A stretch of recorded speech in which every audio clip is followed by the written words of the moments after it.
Si vous cherchez un exemple de salon en longueur avec une cuisine ouverte, eh bien cette vidéo elle est pour vous puisque vous allez voir un exemple concret de salon en longueur avec cuisine ouverte, un espace de 30 mètres carrés environ au total. N'oubliez pas que vous allez voir une présentation qui est téléchargeable au format PDF dans l'espace membre. Vous allez pouvoir aussi trouver la liste shopping pour reproduire les ambiances déco de ce projet concrètement. Le lien sera en description.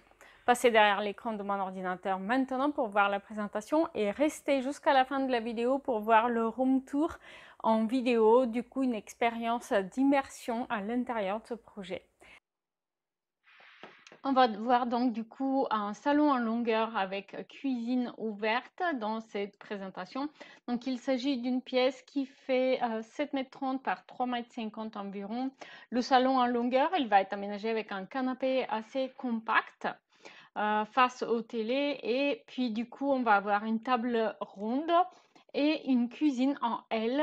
Donc face au canapé, on a le meuble télé et ici un meuble bas qui fait buffet, bibliothèque.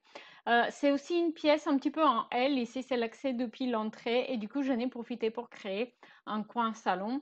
La pièce a une double orientation. Donc, d'un côté, elle a une belle baie vitrée qui donne sur le balcon et de l'autre côté, on a une fenêtre au-dessus du plan de travail de la cuisine. Alors, si vous vous demandez qu'est-ce qu'il vaut mieux choisir entre table ronde et table rectangulaire, dans ces cas-là, lorsqu'on a une relativement petite surface, eh bien, sachez qu'il y a une vidéo qui va suivre dans les jours à venir. Donc, n'hésitez pas à vous abonner si ce n'est pas encore fait pour recevoir la notification lorsqu'elle sera en ligne. Dans tous les cas, ici, j'ai opté pour une table ronde puisque elle est versatile et on peut facilement tourner autour. Ça facilite la circulation.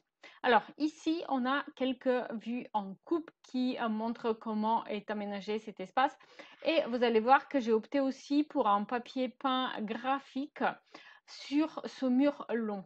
Alors, pourquoi? Simplement parce que c'est l'occasion d'apporter un côté décoratif à l'aménagement, mais aussi c'est l'occasion d'unifier l'espace pour agrandir visuellement cette pièce. C'est aussi à peu près le seul mur qui se prête bien à une décoration un peu plus prononcée sur sa totalité, puisque ici, côté balcon, on a la baie vitrée, de l'autre côté, on a la cuisine, et le mur où on a le buffet, le meuble télé, ils sont déjà pas mal pris par le mobilier et justement la télé.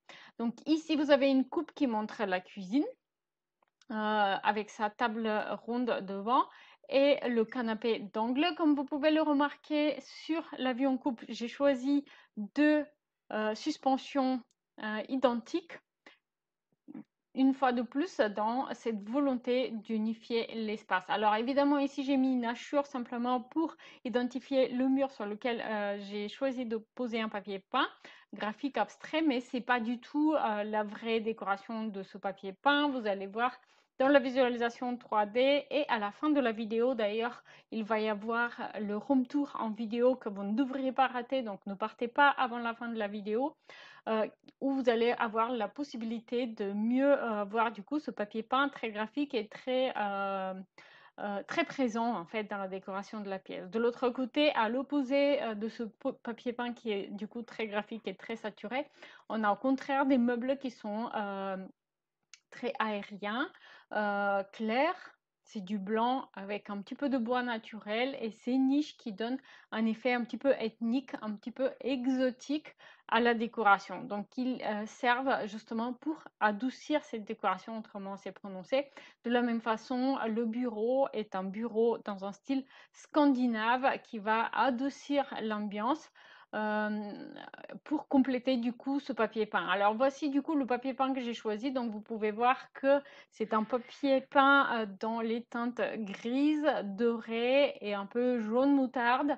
Un papier peint abstrait qui va apporter un côté graphique contemporain et une touche un petit peu, pourquoi pas, industrielle à cette déco. D'où l'idée du coup d'adoucir l'ambiance avec les meubles, le meuble télé et la bibliothèque beaucoup plus douce et du coup claire.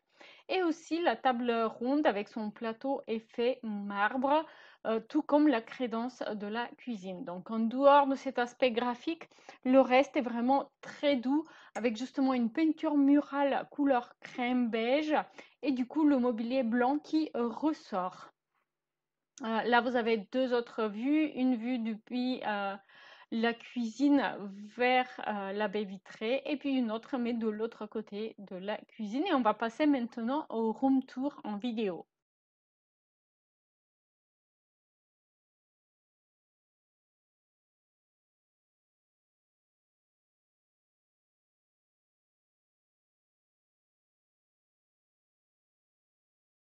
Si vous avez aimé cet exemple de salon en longueur avec une cuisine ouverte, eh bien, vous allez sans doute aussi aimer cette vidéo qui montre un autre projet de cuisine ouverte sur salon de 30 mètres carrés.